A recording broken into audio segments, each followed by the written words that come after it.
그리고 아까 말씀드린 것처럼 2차전지 투자자들이 자꾸만 이제 이차전지 안 좋다, 많이 올라갔다 하는 분들은 대부분 지수 관련 종목들을 들고 있었습니다. 여전히 그런 분들은 다 갈아타지 못하더라도 일부 스마트 종목들을 같이 포스 구성해 주시는 게 좋고요. 이따 표를 보여드릴 건데 거기서 이제 아직 좀 덜 올라간 종목들은 여전히 매수하셔도 좋을 것 같고. 네, 여러분 안녕하세요. 그로스 리서치 초대석. 오늘 다시 한번 2차전지 이야기 나눠보고자 합니다. 오늘도 저와 함께 하실 분, 하이투자증권 강북 WS센터 이창환 영업부장님과 이야기 나눠볼게요. 부장님 어서 오세요. 네, 안녕하세요.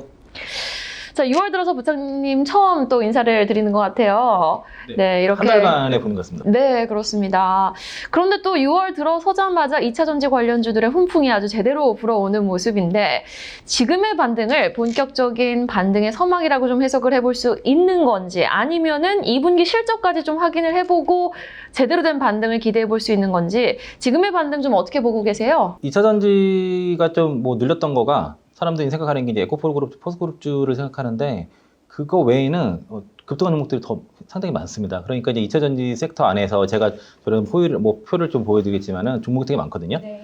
그런데 일부 이제 그 지수 관련 종목들이 움직이지 못해서 2차전지가 올라가지 못했다 이렇게 얘기하는 거는 좀 다르고, 전에도 한번 제가 그 섹터별 종목별로 움직임 다르다는 거를 비교 그래프로 그 차트로 보여드린 바 있기 때문에 다 그런 건 아니고, 다만 이제 6월 들어서 지금 금투세 이슈가 좀 노이즈가 조금 이제 사그라지는 그런 논의가 좀 시작이 됐다는 것이고, 민주당 쪽에서도 일부 금투세에 대해서 유예라든가 폐지에 대해서 논의가 좀 진행이 되는 거기 때문에 그런 부분들이 좀 하방을 좀 막아주고 있었고, 또 코스피가 이제 12개월 선행 PL이 10배 이하까지 밀렸기 때문에 빠질 곳이 없었던 거죠, 더 이상. 그래서 저가면서 좀 들어오는 모습이고요. 또 이제 금리 인하에 대한 기대감들도 전체적으로 이제 후퇴를 했지만 그것까지 다 반영돼서 더 이상 빠질 만한 곳이 없었다. 다만 이제 개별주에서는 사상 최고가라든가 신고가 나눈 종목들이 속출했기 때문에 2차전지 전체가 안 좋았던 건 아니다라고 좀 보시면 좋을 것 같습니다. 네, 자 그럼 지금의 2차전지 반등에 따라서 전략을 좀 어떻게 정비해보면 좋을지, 지금 갖고 계신 분들은 계속 꾸준히 가져가시려고 하는 분들도 계실 거고, 아니면 난 너무 답답해서 못 참겠어, 지금 좀 물량 좀 줄이고 정비를 할 거야 라고 생각하시는 분들도 계시거든요. 전략 어떻게 좀 가져가는 네, 오늘 제가 주제가 4가지고요. 첫 번째가 2차전지 투자 전략, 그리고 이제 두 번째가 글로벌 노차이나 좀 확산, KD 배터리 열린 기회라는 주제고, 전기장 캐진 끝나간다, 그리고 북미 시장은 배터리 상당히 장할 거다. 요 4가지 주제를 말씀드릴 건데, 첫 번째가 이제 그 2차전지 투자자를 위한 전략인데, 제가 가장 핵심적으로 말씀드린 게 2024년부터 2026년까지의 북미 시장에서 전기차 신차 출시가 됐기 때문에 이러한 그 사이클과 그리고 이제 금리 인하 사이클을 맞물렸을 때 해당 2차전지 섹터에서 큰 시세가 날 거라는 말씀을 계속 드렸는데, 아쉬운 거는 금리 인하가 점점 자꾸 미뤄지는 거죠. 이게 같이 맞아졌을 때 주가 더 강한 시세가 날 수 있을 것이고, 또 신차 출시도 좀 미뤄졌죠. 지난해 조금씩 약간씩 미뤄진 것 때문에 그 시세가 나는 것도 좀 미뤄진다라고 볼 수 있겠고요. 그 IRA법 규정에 의해서 특히 FOMC 규정에 따라서 또 이것도 대중관세도 물렸기 때문에 북미 시장 자체는 국내 배터리 3사가 장할 수밖에 없을 것이고, 이 대중관세로 인해서 26년부터는 북미 시장에서 특히 ESS 시장에서도 국내 배터리 3사의 점유율이 급증을 할 수밖에 없다라고 말씀드리겠고요.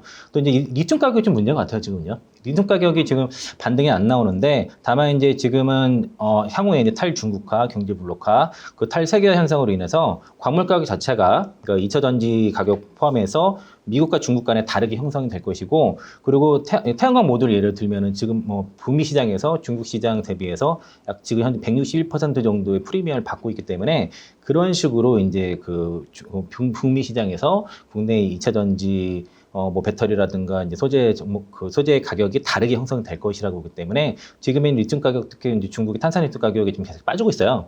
이것까지 별도로 이제 움직이게 될 것이고, 향후에 그래서 북미 시장에서는 리튬이라든가 양극재, 전해액, 동박, 알루미늄 이런 대부분의 2차전지 소재들이 지금 쇼테지가 날 것이다라고 지금 예상을 하고 있고, 그렇게 되면은 자연스럽게 국내 이제 2차전지 기업들이 제품 단가라든가 이런 것들이 북미 시장에 자연스럽게 프리미엄이 받게 될 것입니다. 그래서 이제 우리 이걸 기다려야 될 것이고, 특히 LG 에너지솔루션이 뭐 파나소닉과 함께 그 글로벌 배터리 특허 라이선스 시장 참여를 하고 있거든요. 이런 이제 중국 업체들이 특허를 무단 사용하는 것을 이제 엄중하게 대응을 하면서 중국 기업들한테는 기술 장벽과 그리고 특허 사항료에 대한 부담으로 인해서 원가 경쟁력이 자연스럽게 저하될 것이고, 이제 공매도 개선안 최종안이 일단 나왔습니다. 물론 이제 이제 국회 의결을 통과를 해야 되지만은 여기서 가장 핵심적인 게 그 기관 투자자 상환 제한 그 제한 부분은 사실 가장 큰 성과라고 볼 수 있겠어요. 이게 이제 무기한 공매도 금지는 공매도 세력들이 가장 지키고자 하는 그런 요소 중에 하나였는데 가장 큰 무기를 빼앗기 때문에 이 또한 2차 전지 섹터에 이제 공매도가 많기 때문에 상당히 도움이 될 수 있는 그런 내용이라고 볼 수 있겠고요. 이제 금리 인하가 지연되고, 이제 삼성전자의 주가 좀 부진하죠. 금태수 출시는 아직도 있습니다. 그리고 공매도는 내년 3월 달이니까 이건 좀 누그러진 것 같아요. 내년 3월 말에, 재개가 되니까. 하지만 그렇지만은, 지금 삼성전자 못 가게 되면은, 우리 국내 지수 자체가 지금 상당히 좀 막혀 있다고 보셔야 돼요. 그래서 지수 종목들은 반등이 좀 당분간은 아직까지는 좀 제한적일 수 없기 때문에, 그리고 이제 일부는 지금 금투세 이슈가 지금 다시 이제 청원도 들어가고 해서 다시 논의가 되고는 있지만은 여전히 큰손 그 자산가들이 좀 이탈이 지금 있는 것으로 좀 파악이 되고 있기 때문에 그분들은 대부분 큰 종목들, 지수 종목들 많이 갖고 있다 보니까 상대적으로 못 가는 게 있습니다. 누가 딱 봐도 2차전 섹터에서 에코프로비엔, 포스코홀딩스, 포스큐처만치 못 가고 있어요. 딱 가장 개인들이 많이 들고 있고, 또 이제 최근에 이제 스몰캡 종목으로 좀 투트랙으로 좀 갈아타야 된다는 얘기를 2차전 투자하실 그 분들 많이 좀 얘기를 하고 있다 보니까, 그걸 좀 팔아가지고 좀 가벼운 종목으로 갈아타는 이런 움직임이 좀 있어요. 그래서 좀 더 못 가는 것도 있고, 다만, 2025년에서 2026년도에 그 북미 시장에서의 K배터리의 성장세를 감안했을 때는 이런 금투세 이슈라든가 지수가 눌림으로 인해서 이런 그런 조정은 정말 좋은 매수가 될 수 있다라고 좀 볼 수 있겠고요. 그리고 이제 이런 금리 인하 사이클의 지연과 정기적 캐기중 구간으로 인해서 일부 투자가 지연되고 신차 출시도 일부 지연되는 거 있기 때문에, 그리고 최소한 2025년까지 보자고 했던 거는 2025년도에 증설의 사이클이 끝나고 그 후에 실적이 나타나는 것들이 이제 2025년도에 좀 선반영 될 거라고 본 건데, 요 투자의 시기를 뒤로 좀 2026년까지 좀 늘릴 필요가 있다라고 볼 수 있겠고, EV3가 지금 출시가 됐는데, 지금 뉴스에 뭐 일주일에 6,000대 판매가 됐다고 하는데, 제가 오늘 파악한 바로는 어제자로 7,800, 한 30몇 대 정도, 30여 대 정도, 32대 정도 지금 예약이 됐다 그랬거든요. 그럼 하루 만에 1,800대 이상 또 늘어난 거예요. 예약 대수가. 잘 팔고 있다라고 볼 수 있겠고, GM의 이런 신차 출시, 뭐 이코넉스라든가 이브라든가 뭐 블레드 EV 이런 것들이 결국엔 전기차 캐진 극복과 그 전기차 대중화 시대를 여는 그런 서막을 알리는 그 중요한 모델이 될 것이고, 그리고 약간 팩트 체크를 해보면은 기아 EV3에 지금 대주전자 재료에서 납품하는 실리콘 응급제 논란이 있거든요. 이게 지금 제가 오늘 방금 확인했는데 정확히 확인해 보니까 그 엔솔 쪽에서 확인해 반발은 5% 들어가게 맞다고 합니다. 근데 이제 이게 오토기어랑 웨이시 쪽에서 지금 이게 되게 극소량은 들어갔다고 얘기를 한 이유가 지금 이게 급속 충전이 안 돼요. SK온의 동급의 배터리보다 지금 충전소가 낮거든요. 이게 이제 그 스탠다드 29분 그리고 롱레인지 31분인데 10에서 80%까지 충전하는데, 근데 SK온의 그 NCM 812 배터리 거기에 들어간 그 동급액이 18분 만에 충전이 되거든요. 급속 충전이 너무 안 되니까 그러면 실리콘 별로 안 들어간 거 아니냐라고 생각을 했는데, 이게 이제 급속 충전이 되려 그러면은 그 안에 스택을 많이 쌓아야 되거든요. 그 배터리 가격이 많이 올라가기 때문에, 그러니까 EVS에 들어가는 이 실리콘 응급제가 포함된 배터리는 급속 충전을 포기한 겁니다. 그래서 지금 에너지 밀도에만 그 주행거리 늘리는 거에만 지금 집중한 그런 셀이라고 보시면은 될 것 같아서, 그러니까 왜 충전 속도가 느리지? 실리콘 응급제 들어가는데 왜 느리지? 하는 그 문이 그 단가 때문에 그 부분을 포기했다고 보시면 되겠고, 그 SK온 밸류체인 전반적으로 실적이 부진해서 관련 밸류체인 종목들이 반등이 느린데, 에코프로비엔 같은 경우에는 지금 이제 아직 신청을 안 했는데 코스피 이전 이벤트가 이제 시작이 됐습니다. 연내에 이제 이전하기 때문에 향후에 이제 코스피 200 그 편입을 염두에 둔 그런 수급들이 향해 들어올 수 있을 것이고, 그래서 당장의 실적과 무관하게 좀 주가 반등을 나올 수 있다라고 볼 수 있겠고요. 그 GM과 LG 에너지솔루션 향해 있는 그 밸류체인 소재 종목들이 반등이 더 강한 것으로도 보이고 실제 강한 모습인데, 오늘 코스메틱 소재가 제일 빨리 먼저 올라왔고, 그다음에 퓨처미라든가 이제 LG화학 같은 경우가 26년도 기준으로 PR이 6배까지 빠졌어요. 내년 기준 9배 하니까 이제 그런 GM형이나 LG 에너지 솔루션향 밸류체인을 잘 봐야 되겠고요. GM에서 그 올해 판매 대수 뭐 20만 대에서 25만 대로 뭐좀 하향 조정한 거는 하단은 똑같아요. 근데 애널리스트들은 그걸 믿질 않아가지고 하단 다 20만 대에 맞춰놨습니다. 실적 추정치를 그런 얘기고 그리고 제가 이제 전에 강조드렸던 게 이게 같은 얘기한 건데요. 이제 전해액이라든가 전해 일점, 알루미늄박, 동박, 니켈, 도금, 강판 등의 이제 그 리튬과 양극재가 아닌 다른 소재 종목들을 잘 봐야 된다라고 말씀드렸고 특히 이제 2차 전지 소재와 반도체 소재를 같이 하는 종목에 주목하라고 했는데 최근에 이런 종목들이 급등이 나왔습니다. 2차 전지 소재랑 반도체 소재를 대표적으로 하는 종목이 전해액에서 2개가 있고 동박에서 한 군데가 있는데요. 그게 덕산테크피아랑 솔브리홀딩스, SKC입니다. 네. 그래서 이제 제가 이제 그 종목을 직접적으로 말씀드리지 않았지만 유추할 수 있게끔은 말씀을 드렸는데 그런 종목들이 좋은 모습을 좀 보여주고 있어서 그래서 대형주를 좀 팔고 그런 스몰캡 종목 갈아타신 분들은 수익률이 상당히 좋다라고 볼 수 있겠고요. 그리고 아까 말씀드린 것처럼 2차 전지 투자자들이 자꾸만 이제 2차 전지 안 좋다 많이 올라갔다 하는 분들은 대부분 지수 관련 종목들을 들고 있었습니다. 이제 뭐 배터리 그 셀 3사라든가 이제 리튬이라든가 양극 대표 종목들을 들고 있어서 그러는데 여전히 그런 분들은 다 갈아타지 못하더라도 업종 대표 종목 위주로 갖고 계신 분들은 일부 스몰캡 종목들을 같이 포스 구성해 주시는 게 좋고요. 이따 표란을 보여드릴 건데 거기서 이제 아직 좀 덜 올라간 종목들은 요즘 매수하셔도 좋을 것 같고 최소한 5개 종목 이상 구성하시고 몰빵하지 말아라 말씀드리겠고요. 오늘 중요한 이슈 하나 이겁니다.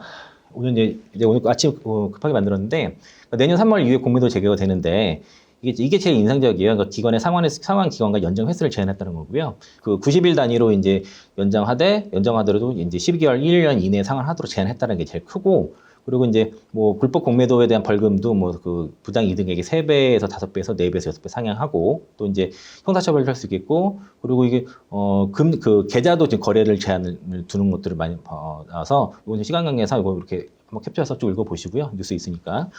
이게 좀 중요한데, 이제, 요거는 이제 화이트투자증권에서 나온 리포트에 이거 그 101페이지짜리 리포트 있거든요. 42페이지 이 표를 제가 중요시 잘 보고 있는데, 여긴 주행거리라든가 가격 경쟁력, 충전 속도, 안정성 향상, 저온 특성, 수명 향상, 즉 이제 배터리 특성을 높이기 위한 다양한 소재 개발 방안에서 이제 양극재, 극재, 그리고 알박, 동박, 그리고 전해액, 전해질 이런 것, 전해 첨가제 이 들어가는 밸류체인의 종목들 어떤 것들이 있나 쭉 나온 거고요. 양극재는 5개죠. 여기 5개 있고 전구체는 에코폴 머티리얼즈, ENDD는 에코벤 그린이에요. 이게 지금 사명이 바뀌었는데 그대로 같고 CNT 도전제선 나노신소재, 실리콘 극재는 대주전자 재료. 대주전자 재료랑 나노신소재는 같이 움직이겠죠. 여기 이제 전액은 엔캠, 동아일렉트라가 동아 기업이고 솔브레이는 국내 거만 하고요. 솔브레이 홀딩스가 해외에 사업을 합니다. 그러니까 솔브레이 홀딩스를 봐야 되는 게 맞고, 덕산 일렉트라가 이제 자회사니까 덕산 테코피아를 보시는 게 맞겠죠. 지금 그래서 이제 요 동아 일렉트렉만 지금 그 목재 사업 이제 건설 경기에 있는 거 있다 보니까 좀 주가가 빠진 상태에서 바닥에서 헤매고 있는 상황이지만은 덕산 테코피아도 사상 최고가 또 왔습니다. 그리고 엔캠 같은 경우는 MSCI 편입 이후에 이제 조정을 받고 있어서 이거는 제가 이제 우리 코너에서 제가 엔캠을 좀 조심해야 된다라고 말씀 좀 드렸었거든요. 한 36만 원, 시가총액 오버액 물량 포함해서 8조 정도 됐을 때, 근데 그때 말씀드렸던 이유가 증권사 컨센서스가 내년 실적이 1조 2천억인데 매출이, 근데 회사에서 지난해 9월달 가이던스가 3조 6천억인데 그러면은 전기차 캐즘 얘기가 나오기 직전 10월달 이전에 잡은 컨센서스라기 때문에 이거는 분명히 조정돼야 될 거다. 분명히 컨센서스 하향이 나올 거다. 그럼 이걸 조심해야 된다. 그때 매도를 해야 된다고 말씀드렸는데 이번에 1분기 컨퍼런스 콜 할 때 2조 6천억에서 2조 7천억으로 2025년도 매출 가이던스가 하향됐습니다. 1조 정도 하향됐어요. 그러면은 내년도 3조 6천억을 반영했던 주가는 좀 조정을 받는 게 맞을 것 같고요. 또 MSCI 이벤트도 끝났기 때문에 조정을 받고 또 6월 19일 날 오버액 물량 나오고 6월 17일부터 권리 공매도 가능하고 7월 달에도 나오니까 악재 다 나왔죠. 그러면은 이번 조정에 의해서 나오는 하락은 뭐 매수계가 될 수 있다 오히려. 그래서 한 6월 17일 정도부터는 7월까지 좀 장기적으로 분할 매수 좀 해보셔도 좋을 것 같고요. 네, 목표가는 알아서 판단하시고, 그리고 여기서 이 안에 종목들 있잖아요. 그러니까 이제 이 안에서 소재 종목들을 보실 거면은 저는 이 안에서 그 종목을 선별하시는 게 좋을 것 같습니다. 여기서 알아서 잘 골라서 담으시면 좋을 것 같고요. 지금 양극재 쪽은 실적 바닥을 좀 지나고 있는 거고요. 지금 여러 번 보여드렸던 표인데 지금 이거 이론적 단가거든요. 수출 단가. 이론 단가가 지금 올라오고 있는데 드디어 실제 ASP도 평균 단가도 지금 바닥을 찍고서 이제 돌리려고 하는 모습이고 NCM은 돌았어요. 아직 NCA가 돌아서지 않는 느낌이 이제는 평균 단가 이런 상황이고 수출 데이터 같은 경우도 지금 이렇게 돌아서고 있습니다. 이게 수출 평균 단가거든요. 지금 돌아서고 있죠. 수출도 감소하다가 좀 바닥을 좀 잡는 모습, 물량도 지난달 대비해서도 올라오고 5월달 같은 게 올라오는 모습이니까 실적의 바닥은 좀 지나고 있는 게 아닌가, 2분기가 좀 바닥이 아닌가라고 생각이 들고요.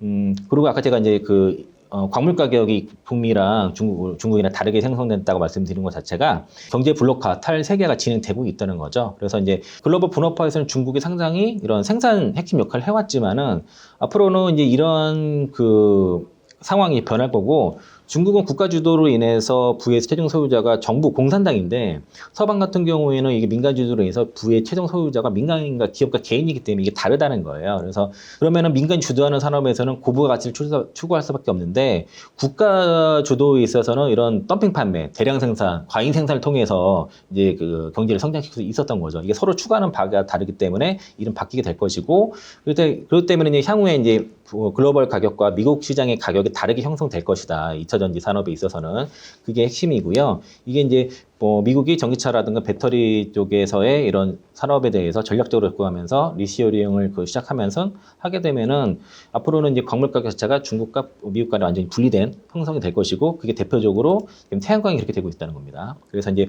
북미 시장에서 미국과 중국에서 태양광 모듈의 가격 격차가 대략 미국 시장에서 161% 정도의 프리미엄을 좀 받고 있다는 거예요. 이게 앞으로 2차 전지 쪽에 전반적으로 광물 가격에서도 형성이 될 거기 때문에 그렇게 되면은 배터리 3사가 북미 시장을 앞으로 장악을 하게 될 것이고 그리고 가격에서도 프리미엄을 받게 되면은 P도 올라가고 그리고 점유율 Q도 올라가겠죠. 그럼 자연적으로 멀티플도 올라가는 구조가 향후에 이제 2025년도, 2026년도에는 나타날 거기 때문에 지금 주가 많이 빠지고 힘들다고 했을 때는 그런 성장세를 보고선 지금은 적극적으로 매수하시거나 아니면 돈이 없으시면 버티시거나 아니면 좀 탄력 있는 종목들 수익 나는 것들은 잘 끌고 가시거나 그리고 나름 밸류에이션 해가지고 목표 시가총 이런 것들을 좀 해보셔서 그러니까 많이 올라간 것들은 좀 줄여서 상승 여력이 높은 쪽으로 이번 리밸런싱 하시면서 가시면 좋을 것 같습니다. 네, 알겠습니다. 반도체 소재와 2차 전지 소재 쪽을 같이 하는 투트랙 전략이 유효한 종목들 뿐만 아니라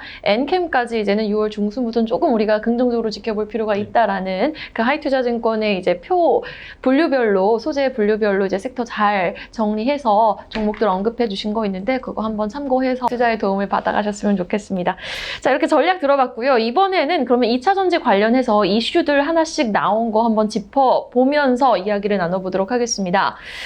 미국의 중국산 배터리 압박이 조금 심화되는 양상입니다. 지난달에는 중국산 전기차에 대한 관세를 좀 강화하는가 하면은 이번에는 미국 의회가 중국 CATL이라든지 고션 하이테크의 공급망이 좀 강제 노동을 사용하고 있다라고 지적을 하면서 이들 업체의 제품을 수입 금지하자라는 이야기가 나오고 있거든요. 네.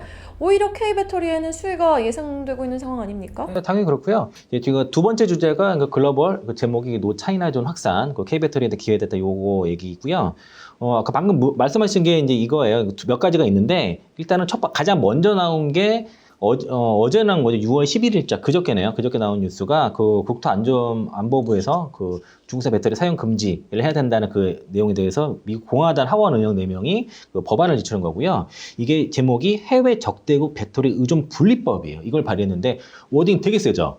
그러니까 이제 아예 지정학적으로 라이벌을 공급망에서 아예 배제를 하겠다는 얘기고, 그래서 특히 거기다 대놓고 이제 CATL과 고션을 딱 얘기를 했고, 중국 본토의 본사를 둔 6개 배터리 기업에 대해서 미국 안에서 사용하는 걸 금지하겠다는 그런 법안이에요. 그래서 이게 미국의 공급망을 중국으로 완전히 분리하는 것을 목표로 한다라는 그런 굉장히 강력한 법안이 나왔고요. 그래서 이 내용을 보면은 시멘스 의원 성명을 통해서 얘기 나온 게 중국 공산당이 국토안보부의 리튬이온 배터리 의존에서 얻을 수 있는 경제적, 안보적 취약점을 악용할 수 있는 데 의미가 있다라고 얘기를 했고, 이러한 이제 배터리 같은 경우에 동의했던 의원이 시멘스 의원 외에 하원 의원 4명 말고도 여기 보면 새로 설치된 중국 공산당 선정위원회 위원장인 존 물레나르 의원도 이 법안에 공동 후원을 했거든요. 이 사람을 잘 봐야 됩니다. 존 물레나르 이 사람이 이따 또 나올 거예요. 그리고 이 법안에 명시한 기업 중 하나가 이제 고시원이거든요.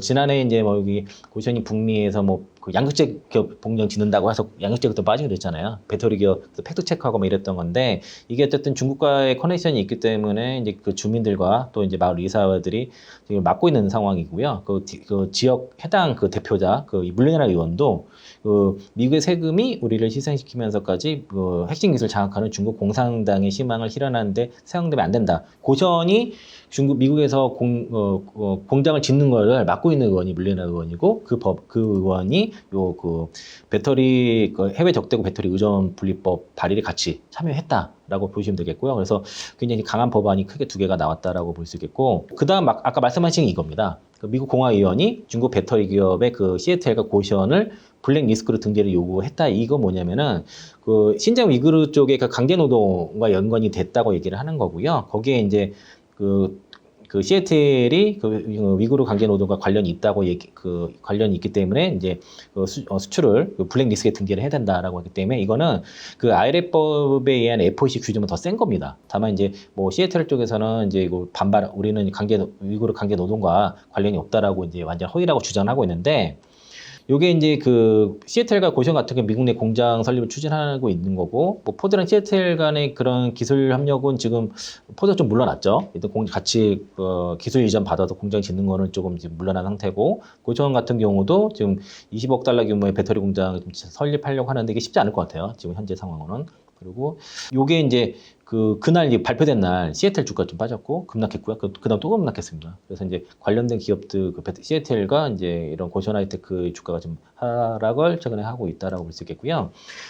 이제 시애틀 주장이 좀 맞지 않은 게 이게 2023년도 7월달 기사인데 이때도 이제 얘기 났습니다. 미국 하원 의원이 이제 그 포드 시애틀 그 배터리 합작 그 조사 착수에서 사실상 반대 의견을 한 이유가 그 신장 위구르의 그 리튬과 그 강제 노동과 관련이 있다라고 얘기를 했고, 이 이유가 그 중국 광산업체 지터가 그 신장 위구르 자치구 리튬 광산 탐사권을 이제 획득을 했거든요. 여기에 2대 주주가 시애틀이기 때문에 연관이 있다라고 얘기를 한 상황이라서 이게 정리가 되지 않는 이상에 신장 위구르 그 강제 노동 사건과 지금 시애틀이 자유스럽다라고 좀 볼 수 있겠고요. 그 트리기 같은 경우도 이제 7월 7일부터 관세가 40% 추가 관세가 되는 겁니다. 기존 관세에서 추가 40% 관세가 되기 때문에 또 이제 관세액이 7,000달러 미만일 경우는 그냥 7,000달러 부과돼 버리는 거예요. 그래서 비아디가 그 트리기 쪽에 공장을 세우려는 이유도 이런 관세 영향이 있다라고 볼 수 있고요. 그리고 이게 이제 EU에서도 지금 관세를 매기려고 하고 있는데 어제 나왔습니다. 그래서 이제 기본 관세 10%에 17%에서 38.1%까지 최대 48.2% 관세 폭탄을 지금 예고를 했고, 추가적으로 부과를 한다라는 말이죠. 이게 좀 혼돈이 있었는데 처음에 연합뉴스에서 그러니까 기본 관세를 얘기 안 하고 17%에서 38% 이후에 얘기만 했거든요. 그래서 일부 애널리스트라든가 뉴스에서도 최고 38%로 자꾸 워딩이 나왔는데 10%가 기본에 있어요. 추가 관세 발표를 한 거예요. 추가 관세. 그래서 요게 지금 김철중 애널리스트가 정확히 얘기를 했고요. 이제 상계 관세는 10% 기본 관세 추가로 붙는 관세인 거예요. 그래서 기본 관세고 그 비아디 같은 경우가 상계 관세가 이제 이렇게 17.4%, 길리가 20%, 그 상하이 자동차 그룹이 38.1% 해서 비아디가 27.4, 지리가 30%, 상하이 자동차 그룹이 48.1이 된 겁니다. 그리고 조사한 업체들은 이제 평균 31% 정도이고 조사 협정을 안 한 애들은 그러니까 평균 이제 21% 부과를 하는데 조사 협조 안 하면은 48.1이 돼버리는 겁니다. 그래서 이제 조사 협조한 쪽은 최소, 그러니까 이 평균으로 31% 되는 것인데, 삼성증권의 그 모빌리티 담당 이민영 애널리스트가 코멘트한 거는 결국에는 이게 이제 그 7월 4일부터 부과되는데 중국에서 생산되는 테슬라라든가 다른 이제 그 중국 브랜드가 아닌 차들도 부과가 되거든요. 유럽으로 설치된 것들. 그러다 보니까 이렇게 되면은 이제 뭐 폭스바겐이라든가 스텔란티스 이런 그 유럽 업체라든가 현대기아차 같은 경우에 어쨌든 중국 업체들한테 대응할 수 있는 2, 3년 정도 시간을 벌었다라고 이제 평가를 하고 있고요. 여기도 보면은 그래서 유럽 업체와 현대차가 현대기아가 반사액 예상이 된다라는 얘기를 하고 있어서 이문영 애널리스트 코멘트를 좀 읽어보시면 좋을 것 같고요. 또 이제 중국 업체들이 그래서 이제 현지 공장을 이제 건설을 하려고 좀 준비 중에 있어요. 그래서 헝가리 공장은 이제 2023년도에 헝가리 공장을 건설하기로 비아드가 결정을 해서 지금 건설 중에 있어서 25년 말에 가동 예정이고 이 공장도 지금 검토 중이고 체리가 이제 올해 4월 달부터 이제 스페인 쪽에서 이제 생산 공장 계약을 체결했고 뭐 요즘 볼보라든가 이제 스텔란티스와도 리모터랑 기업도 이제 조인트 벤처 설립하고 진출하려고 하는데 시간이 걸리겠죠. 이를 하더라도 당장 공장 짓는다고 해서 당장 짓고 또 수율도 나오려고 램프업 되려면 시간이 걸리기 때문에 당장에 그렇게 옮길 수 있는 여력은 별로 크진 않을 것 같고 요거는 그 이번 거 제가 자주 인용을 하는데요. 그 닐 텔레그램 채널에서 얘기하는 게 결국에는 이번 관세 인상이 중국 전기차들의 가격 경쟁력을 크게 하락할 수밖에 없다는 것이고 중국 전기차가 유럽 시장에 진출 많이 한 이유가 가격이거든요. 덤핑으로. 그러니까 배터리 자체를 수출하려고 하기에는 그거를 채택할 수 있는 차가 없기 때문에 중국의 전략이 아예 전기차째로 파는 거예요. 전기차 자체를 싸게 덤핑으로 통째로 그걸 파는 전략을 썼는데 그게 이제 지난해 좀 먹히다 보니까 배터리 3사가 이제 유럽 시장에서 점유율이 떨어졌던 이유가 됐던 것이고 문제는 중국이 아닌 유럽에서 유럽 노동자를 고용하고 거기에 대해서 오무자재를 수출하게 되면은 중국 내에서 생산하는 거에 만큼의 가격 경쟁을 가지 어렵다는 거죠. 그게 어쨌든 가장 장점이 싸다는 건데 그 장점이 없어진다는 거라 볼 수 있겠고 또 이제 이번 조치로 인해서 그렇게 되면 아무래도 이제 중국에서 생산하는 것보다 유럽으로 어떻게 진출하려는 시도가 많아질 것이고요. 그리고 이제 중국 업체가 중국 메이커가 됐든 아니면 테슬라라든가 뭐 볼보라든가 이제 중국 내에서 생산하는 다른 브랜드가 됐든 간에 유럽 쪽으로 생산을 많이 할 것인데 이렇게 된다고 하면은 유럽 내 생산 공장을 가져가고 있는 게 현대기업차도 그렇고 우리 배터리 기업들도 그렇고 또 소재 업체들도 유럽 공장이 있거든요. 훨씬 유리한 조건을 맞이할 수 있겠다라고 좀 볼 수 있겠고요. 지난해 유럽 시장의 중국 전기차 그룹의 판매량 비중을 보면은 기리 자동차가 이제 순수 브랜드뿐만 아니라 여기 들어가는 그 브랜드를 더 있어요. 유럽 그 브랜드들이 있는데 길리 자동차가 59.6%, 상하이 자동차 그룹이 34.4%, 비아드가 3%입니다. 지난해 이제 중국의 판매량 비중을 보면 그런데 여기는 이제 얘네 순수 중국 브랜드만 있는 게 아니에요. 다른 브랜드 뭐 볼보라든가 포함된 건데 근데 이번 상계 관세를 보면은 비아드가 27.4%, 길리가 30%, 상하이 자동차 그룹이 48.1이죠. 그럼 뭐 이걸 보면은 여기만 잡으면 되는 거죠. 확실히 보이시나요? 네, 가장 높네요. 네, 여기를 제한을 시키면은 중국 자동차들이 전기차들이 유럽에 진출한 건 상당히 막힐 수 있는데 거기가 세금이 제일 높아요. 확실히 높습니다. 그래서 이게 효과가 분명히 있을 거다라고 저는 보는 이유가 일부 증권사에서도 효과 미비할 거라 얘기를 잠깐 오늘 막 하더라도 인터뷰도 하고 그 코멘트도 하고 그러는데 그렇지 않을 것 같아요. 이걸 봤을 때는 이게 상당한 효과가 있을 것 같습니다. 상당히 비중이 높은 곳에 관세 타격이 높네요. 그렇죠. 이게 두 개의 타격이 가장 높죠. 지금 확실히 높습니다. 그래서 이걸 좀 보시면 되겠고, 그리고 이제 이거는 이제 전에도 한번 보여드렸던 편인데, 이거 IRA법과 여기 대중 관세로 인해서 이제 그 중국이 미국 진출한 것들이 막혀 있는 상황에서 여러 법안들이 발의가 되면서 거의 그 숨통을 다 끊어놓는다고 볼 수 있으면 좋겠고요. 다만 이제 그 ESS 쪽 같은 경우에는 이제 2년쯤 유예가 된 거죠. 그 정도로 생각하시면 될 것 같고, 이게 전기차용이 아닌 쪽은 26년부터 적용되니까 이 부분 는 26년부터가 이제 국내 업체들이 적용될 것이고 내년부터는 확실히 이제 그 점유율이 확연히 더 올라갈 것으로 보여지고 있고요. 요게 이제 ESS 시장에서 중국 배터리도 퇴출이 되는데 이게 이제 그 지난해 점유율을 보면은 미국 시장에서 점유율이거든요. 그러니까 글로벌 시장의 점유율인데 요게 보면은 SDI가 5%, 엔솔이 4%고 나머지 다 중국 기업이에요. 그러면은 이게 이제 북미 시장에서 점유율이 대략 한 89%, 90% 정도 점유를 하고 있는데 그게 이제 국내 업체 배터리 3사로 다 오게 될 것이라는 거죠. 그리고 파나소닉 같은 경우는 요게 아예 없고 전기차 시장 쪽에서도 이제 미국 테슬라 쪽에 물량을 많이 뺏기다 보니까 내수 쪽으로 집중하겠다고 하기 때문에 전기차 쪽에서도 더 점유율이 올라갈 수밖에 없고 그래서 그러다 보니까 우리가 이제 그 중국 업체들이 미국 ESS 시장에서 퇴출이 되게 되면은 우리 양산이 다 26년도에 있거든요. 그러니까 거기에 맞춰준 겁니다. 우리가 그 양산이 올라올수록 시간을 벌어준 거고 기존의 7.5에서 25%까지 26년부터 관세 크게 인상되면서 우리가 이제 여기 기회를 잡았다고 볼 수 있겠고요. 그리고 이제 이제 그 ESS 시장의 규모 자체가 사실 전기차 다음으로 굉장히 큰데, 지금 북미 쪽에서의 점유율이 그 전체 시장의 30% 정도 되거든요. 근데 이 시장을 우리가 이제 상당히 가져올 수 있다라고 좀 볼 수 있겠고, 이게 이제 그 ESS 시장에서의 관세가 되게 중요한 게, 그동안은 그 RF법의 규정이 전기차만 받았다가 ESS 쪽에서는 받지 않았는데, 이게 이 관세가 적용이 되면서 이 부분에서는 이제 중국 기업들이 사실상 이제 무증공산이 될 가능성이 높아진 거죠. 거기를 우리가 좀 차지할 것이고, 엔솔 같은 경우가 5년 내에 ESS 사업 매출을 3배는 올리겠다고 얘기를 했고요. 그리고 이제 지난 그 4월달 1분기 실적 컨퍼런스 출구에도 요 ESS 쪽과 LF 배터리 사업 관련된 사업을 확대하겠다라고 언급을 했고, 그리고 이제 오창 공장에서도 ESS 배터리 일부 생산 중인데, 이제 그 미국 애리조나주에서도 2026년부터 ESS용 LF 배터리를 17기가와트씩 규모 생산할 예정이고요. 최근에 뭐 하나캐슬과 뭐 1조 가량 이제 배터리 공급을 했고, 이번에 인터뷰 배터리에 보면은 삼성 SDI 쪽에서도 그 ESS 배터리, 특히 SSBB라고 해가지고 ESS 배터리 제품 통째로 그 시스템 자체를 만들었어요. 또 화재에 강한 그걸 얘기를 했는데, 여기는 NCA가 들어가게 됩니다. 그래서 화재에도 강하면서도 제품이 좋은 건데, LFP용도 있는데요. 이게 양산 시점이 26년도입니다. 그 SK온도 지금 26년도를 준비하고 있어서 대체로 지금 배터리 3사의 타겟은 다 26년도라고 좀 볼 수 있어서, 그래서 이제 앞에서 종합을 하게 되면은 이제 전기차 쪽에서의 그 미국 의회에서 법안을 이제 중국 맞는 법안들이 발의가 되고, 그리고 ESS 쪽에서 퇴출이 되기 때문에 사실상 이 북미 시장에서 뿐만 아니라 지금 유럽도 마찬가지로 이제 그 배터리 3사가 이런 글로벌 노차이나 존이라는 이런 그 확산 속에서 상당한 기회를 얻을 수 있다라고 볼 수 있겠습니다. 자, 이렇게 그럼 배터리 3사 노차이나 존에서 열린 기회에 아주 과감한 투자로 베팅을 하는 분위기인데, K배터리 캐즘 돌파 승부수, 이거 진짜 기대를 걸어도 좋은 걸까요? 2부에 이어서 3부 말씀드리겠는데요.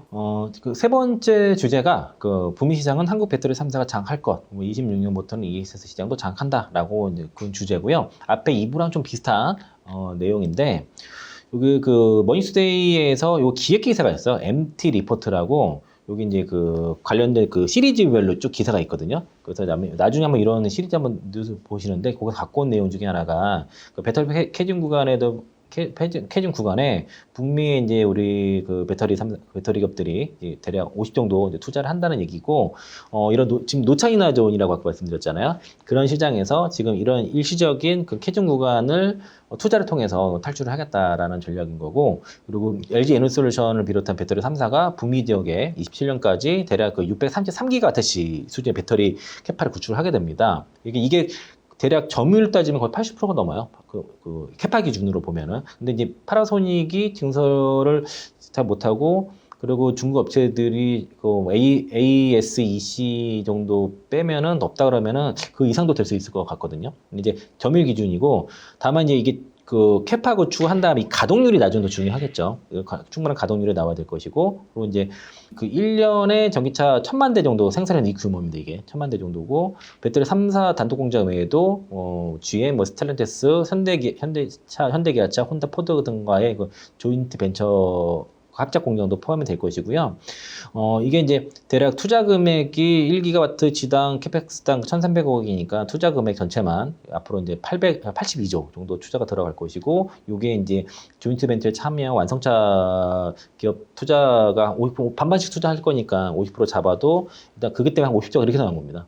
50 정도 될 것이라고 생각이 들고, 또 이제 배터리 3사 같은 경우가 이제 특히 이제 SDI 같은 경우가 지금 북미 쪽에 진출이 좀 더졌지만은 단독 공장 지금 추가 설립을 고민하고 있고, 엔솔도 소재 부분 쪽에서 LG 화학이 지금 양극재라니까 이게 4조 정도 투자를 할 것이고요. 포스코 페트로임도 2조 이상 들여서 북미 쪽에 이제 양극재 공장 들어가는데, 북미 쪽에 양극재 공장을 짓게 되면은 그 AMPC 대상에서 보조금을 또 받게 됩니다. 그리고 동박 같은 경우가 이제 솔루스 샴슨 소재가 이제 퀘벡 쪽에 짓고 있고, SKC라든가 롯데 에너지 머티리얼들도 이제 북미 쪽에 타이밍 보고 있는데, 지금 북미 시장에서 특히 하이엔드 동박이 앞으로 좀 쇼트해질 가능성이 상당히 높아요. 그게 롯데 에너지 머티리얼 쪽에서 얘기를 하고 있는 상황이고, 북미 시장 쪽에서는 아마도 롯데 에너지 머티리얼 좀 동박으로 보면은 좀 탑픽이 될 수는 있습니다. 특히 엔솔 쪽이 SKC를 좀 동박스러운 좀 배제를 하면서 롯데 걸 좀 많이 쓰려고 하는 그런 움직임들이 나타나고 있어서, 그 동박으로만 보면은 롯데가 좀 탑픽인데, SKC는 그래서 이제 동박 2차전지 소재보다도 그 유리기판이나 반도체 소재 종목으로 보시는 게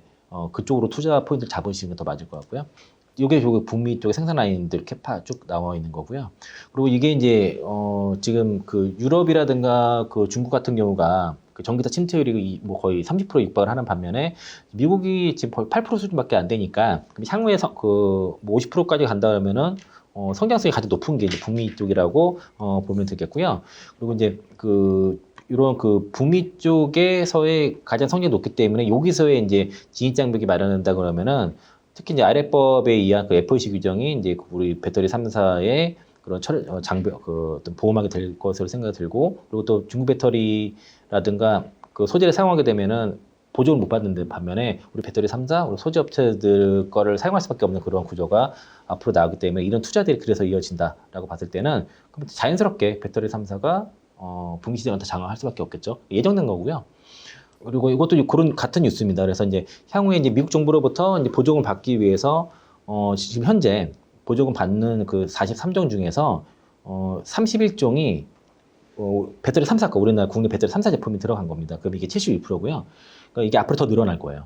거의 그러면은 미국에 생산되는 전기차들에 들어가는 배터리가 거의 80% 정도는 생산 캐파도 그렇고 전기차도 한 80%대는 유지될 것으로 생각이 들고, 그리고 아무래도 이 보조금의 역할이 점점 더 커질 거고요. 중국 배터리라든가 소재 기업들은 관세도 맞고 보조금도 못 받으니까 당연히 원가보다는 커진 상황이라서 점점 이제 가격 그 경쟁력을 이제 잃을 수밖에 없을 것이고, 배터리 3사랑 일본 파나소닉이 수혜를 얻게 되는데 지금 파나소닉이 기술력이 좀 문제가 있는 것 같습니다. 그래서 특히 테슬라로부터 오더 물량이 좀 줄어들면서 최근에 점유율이 급감을 하는 상황이다 보니까 사실상 배터리 3사가 장악할 수밖에 없는 구조가 지금 나타나고 있다라고 볼 수 있겠고요.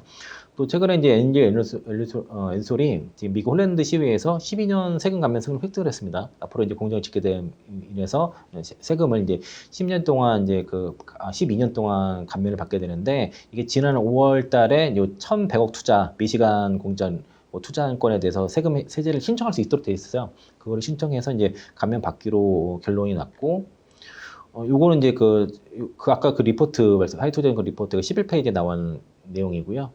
한국, 일본, 중국별로 해가지고 업체별로 향후 배터리 이제 캐파 내용인데, 아까 633기가와트시잖아요. 그러니까 이걸 보더라도 국내 업체가 상당히 다 자강을 할 수 있는 구조가 나올 수밖에 앞으로 없다라고 볼 수 있겠고요. 요걸 좀 오늘 주목해 보셔야 돼요. 그러니까 이제 아까 요거는 이제 반복을 한다 그러면은 그 ESS 시장에서도 이제 국내 배터리 3사가 여전히 전기차뿐만 아니라 ESS에서도 장을 한다는 것들은 앞에 내용이 좀 중복이 됐으니까 제가 일단 요거 넘어가는데, 글로벌 전기차 배터리 사용량 통계입니다. 이게 최근 5월달 이게 4월 달까지 통계거든요. 파나소닉 6위에 있죠. 네. 예, 그 전에 여기 이 정도 4위, 5위 있었는데 이게 6위 떨어졌어요. 파나소닉 들어갔고 보면은 이제 점유율이 성장률이 29.5% 줄어들었죠. 이렇게 떨어진 이유가 있을까요? 테슬라 물량이 좀 줄어들었기 때문입니다. 그게 이제 엔솔 쪽에 많이 뺏기기 때문에 그런 걸로 보여지고, 그래서 엔솔이 지금 13% 정도인데 지난해보다 떨어졌죠. 떨어진 이유가 이제 CATL이라든가 특히 SDI라든가 중국 업체 일부 조금씩 올라오는 모습인데, 이게 어쨌든 파나소닉이 떨어진 거는 아마 더 떨어질 것 같아요. 그게 이쪽으로 갈 가능성이 높다라고 좀 볼 수 있겠고, 네, 요게 잘 보면은 이게 그 배터리 사용량 기준이거든요. 네. 이게 출하량이랑 거의 같다고 보시면 되겠는데, 그러면은 순서가 보면은 이제 점유율이 37%, 15.4%, 13%, 5.1, 4.8이잖아요. 다음 걸 보시면 요게 이제 매출액 기준이고 출하량 기준이에요. 이게 이제 그 지난해 겁니다. 지난해. 출하량 기준으로 지난해 1위가 CATL인데 35.6%인데 매출액 기준으로 보면 30.6%입니다. 5% 차이가 나요. 그리고 점유율도 출하량 기준으로는 엔솔이 14.9%인데 매출로 가면 16.4% 올라갑니다. 비아디도 마찬가지로 15.6% 출하량 기준 15.6인데 매출로 가면은 10.6%로 5% 줄어들죠. SDI도 5.7에서 7.8로 올라가요. 그리고 SK온도 6.6에서 7.5로 올라가는 모습인데, 특이하게 파나소닉은 출하량으로는 4.7인데 매출 기준으로 3.6이에요. 이 얘기는 파나소닉 덤핑치가 제대로 제각을 못 받고 있다는 얘기고, 그리고 대부분의 이제 중국 CATL이라든가 비아디 같은 경우에는 판가가 낮다는 얘기예요. LFP가 아무래도 판가가 낮으니까. 그런데 우리가 이 생각을 해볼 만한 게, 삼성전자가 출하량이 많다고 해서 애플보다 세계 스마트폰 1위 업체라고 할 수 있나요? 애플이 월등 매출액이 높잖아요. 그렇죠. 그러니까 이게 이제 출하량 기준이 아니라 매출액 기준으로 앞으로 봐야 될 된다라고 볼 수 있겠고요. 그래서 이게 앞으로 이게 그 배터리 3사가 북미 시장의 프리미엄을 더 많이 받아서 가격이 더 좋게 받게 되면은 이런 출하량보다 이 매출액 기준의 점유율 월등히 더 차이가 날 수 있다는 거고요. 그래서 이런 출하량 기준이 아닌 매출액 기준을 할 경우에는 그러니까 국내 배터리 3대 점유율이 올라가는 게 확연히 보이고 그 반면에 중국 배터리 기업들이 점유율이 떨어지는 게 보입니다. 그래서 이제 단순히 출하량 기준으로만 볼 게 아니라 이런 매출액 기준으로 같이 봐야 된다. 특히 이 매출액 기준으로 봤을 때 단순 출하량 기준으로 봤을 때보다 변화가 보여요. 이 안에서. 그러니까 지금 상황이 어떻게든 특히 파라소닉의 변화가 눈에 띄거든요. 그래서 이거를 그래서 반드시 이제 출하량 기준으로 볼 건 아니다. 이거 좀 비교 요거를 좀 말씀드리고 싶어서 요 표를 가져왔다라고 볼 수 있겠습니다. 네, 이렇게 출하량과 매출액 기준이 점유율이 확실히 달라진다는 부분도 참 흥미로운 포인트인 것 같은데 일단 또 매출액 기준으로 우리는 지금 글로벌 시장을 얼마나 장악하고 있는지 여부에 주목할 필요가 있다라고 정리를 해주셨습니다. 자, 마지막 질문 드려보겠습니다. 최근 판매량을 보면요, 심상치가 않습니다. 국내 시장도 테슬라 전기차가 지금 가격 인하 정책을 한 이후로 벌써 5월 달에 국내 전기차 시장 70%를 테슬라가 장악하고 있다. 여전히 잘 팔리고 있다는 뉴스가 나오기도 했고요. 현대차, 기아도 지금 보면은 전기차 하이브리드카 합쳐서지만은 5월 판매 최대 실적을 기록을 했어요. EV3도 뭐 지금 사전 예약 들어가자마자 아까 말씀해 주신 대로 7,800대가 지금 팔렸다고 하니까 오늘 또 6월 13일 기준으로요. 자, 이거 이제 캐즘 끝나는 건지 전기차 이제 하반기는 더 많이 나오잖아요. 어떻게 보세요? 그러니까 제가 전에도 말씀드렸었는데, 그러니까 그 자동차 산업은 소비자가 어떤 그 트렌드를 이끌지 않고요. 그러니까 자동차 업체가 어떤 차를 내놓는지, 신차를 내놓느냐에 따라서 거기에서 반응을 하거든요. 그래서 이제 소비자가 원하는 차를 자동차 업체들이 어떻게 내놓느냐에 따라서 이제 그것도 움직임이 달라지는데, 최근에 신차 출시가 많이 되기 때문에 이런 어떤 전기차 캐즘 구간을 소비자들이 살만한 차, 호감이 가는 차들을 얼마큼 잘 출시하는지가 앞으로 중요할 것이고요. 일단 전기차 신차 출시로 캐즘 구간 돌파라는 주제로 이제 마지막 주제를 말씀 좀 드리겠습니다. 지난 1분기에 그 GM과 테슬라 빼고 대체로 다 1분기는 잘했다고 볼 수 있겠고요. 그러니까 1분기 쪽에 특히 북미 시장에서 안 좋았던 게 테슬라랑 GM이었어요. 그래서 이제 5월 달에 그 미국 전기차 판매량을 보면은 이제 전기차 같은 게 11% 정도 지금 판매 증가가 나왔고요. 그리고 이게 이제 어떤 3% 얘기도 나왔는데 좀 차이가 있더라고요. 근데 이제 일단 그 미래세 자료고요.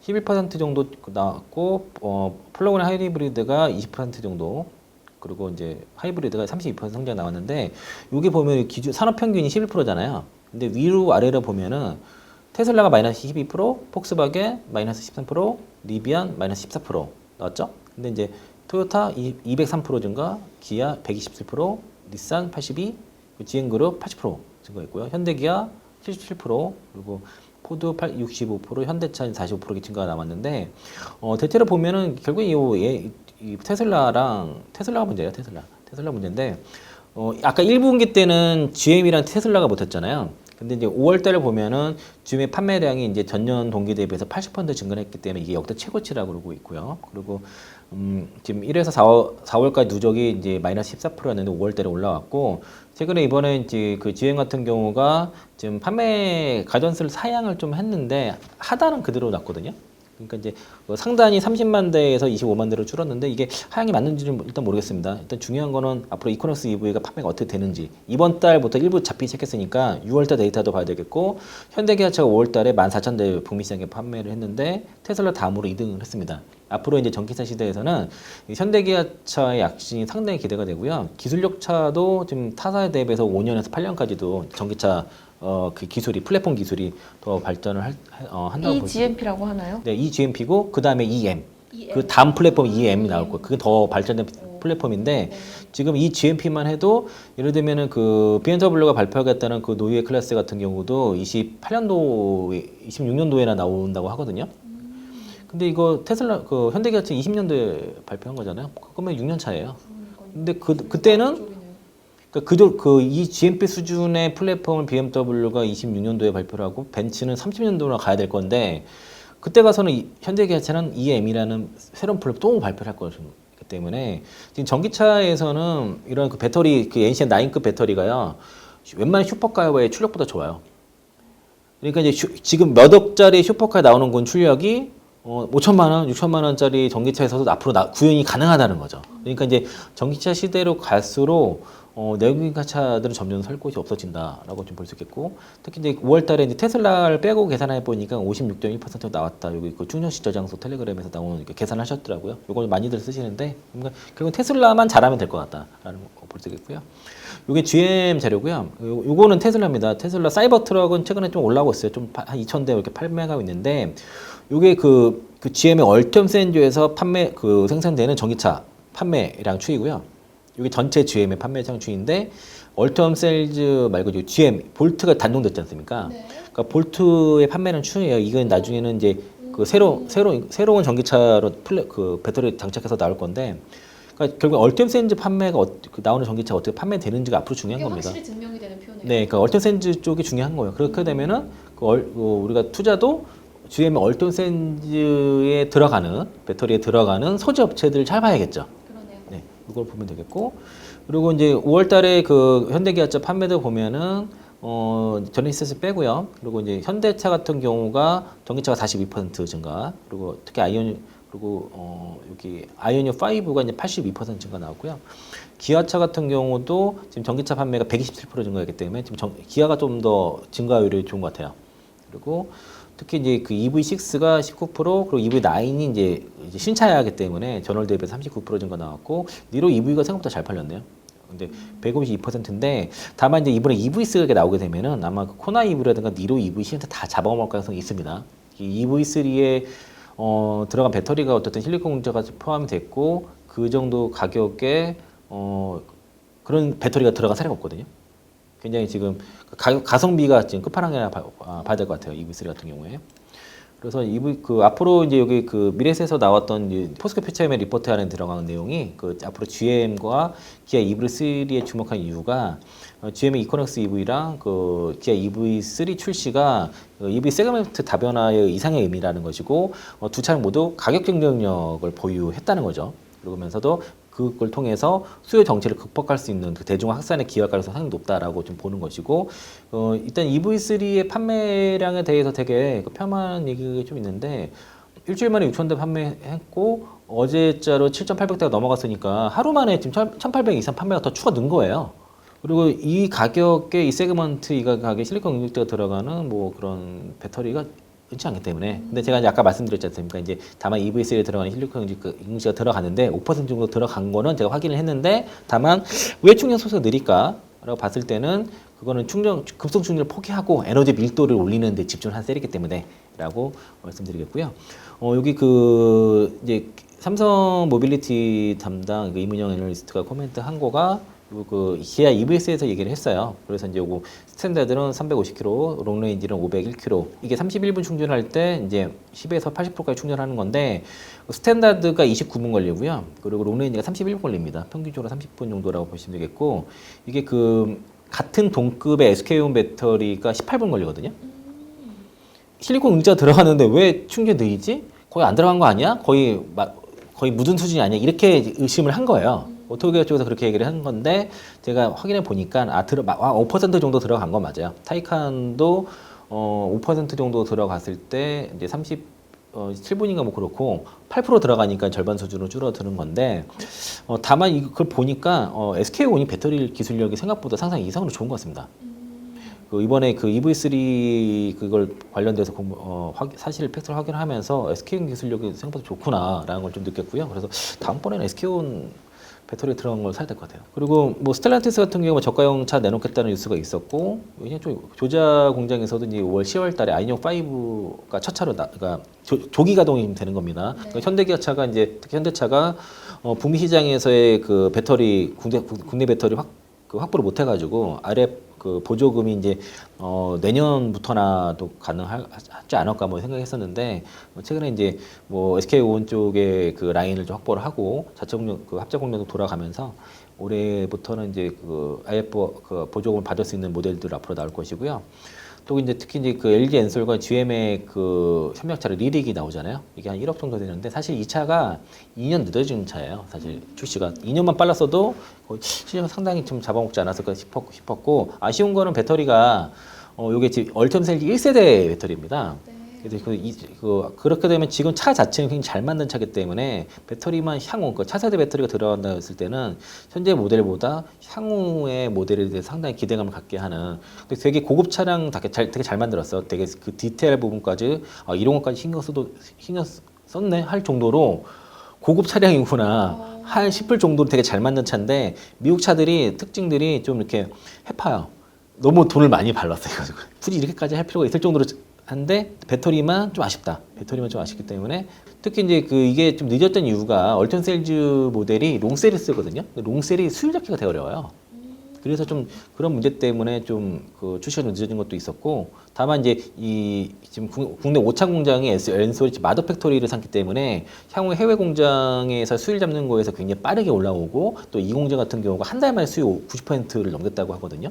이게 이제 오창 공장이 그 마더 팩토리 덕분이고, 폴란드에서 1년 넘게 올렸습니다. 수율 잡는 데 진짜 먹었어요. 이걸 한 달 만에 했다는 거는 굉장히 지금 역대 최단 기간이요. 엄청난 속도고요. 그럼 북미 쪽에서 다른 공장도 수율 잡는 것도 상당히 빠르겠죠.